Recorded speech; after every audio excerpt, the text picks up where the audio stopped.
Solidaire ou APM, c'est ça? APM. Voilà, en présence de M. Patrick. M. Patrick, bonjour. Bonjour. Voilà, parlez-nous un peu aujourd'hui de vos livres. Alors là, je viens de sortir un roman qui s'appelle Un homme en fuite, chez Robert Laffont. L'histoire d'un homme un chirurgien réputé, qui vient de faire une grosse bêtise lors d'une opération pour un enfant et qui va payer cette bêtise tout au long du livre et qui sera toujours en quête de rachat et qui trouvera peut-être cette rédemption grâce à un enfant autiste. Et puis j'ai sorti, alors la semaine dernière cette fois avec mon frère Olivier, on a sorti un livre qui s'appelle L'Odyssée des marins, qui raconte tous les grands marins, y compris en Haïti, depuis le début, depuis l'Antiquité. Voilà. Et donc c'est un livre de 1300 pages dans la collection bouquins et on est assez fiers d'avoir terminé ça. Très bien. Bon. Alors, on sait que vous avez pas mal travaillé pour Haïti, vous avez soutenu Haïti même après le tremblement de terre, même avant même, vous avez Haïti sur le cœur, dans le cœur. Et tout récemment, on a eu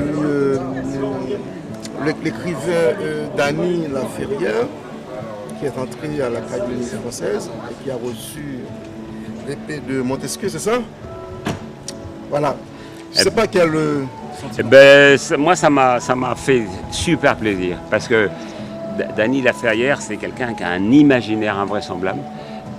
Et donc, je suis heureux qu'il ait obtenu cette récompense, ce Graal, enfin voilà, chacun vit ça comme il l'entend. Mais bon, il est haïtien, mais il vit aussi au Québec, c'est là-bas que je l'ai interviewé il n'y a pas très longtemps.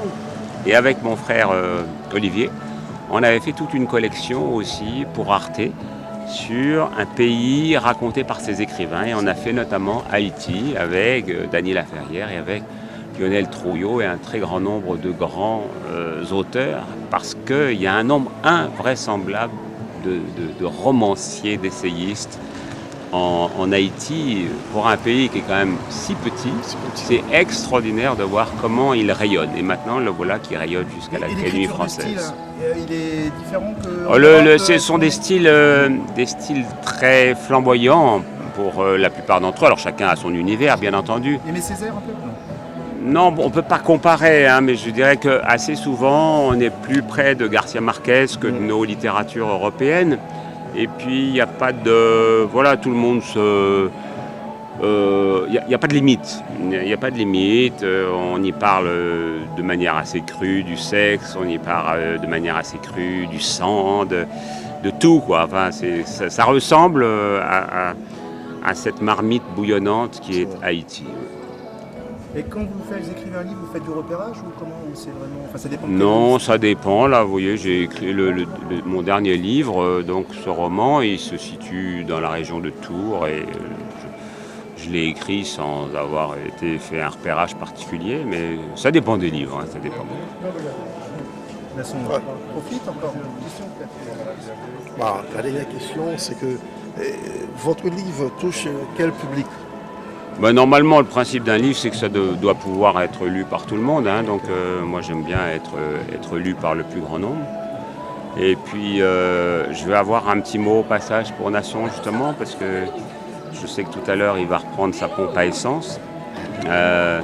Voilà, qu'il sache que moi, quand j'ai commencé dans la vie, j'ai été serveur dans les wagons-lits, j'ai fait des tas de petits boulots et puis un jour j'ai pu en faire un plus grand, plus autonome et tout ça. Donc tout le monde a sa chance. Il faut bien en profiter, il faut croquer dans la vie.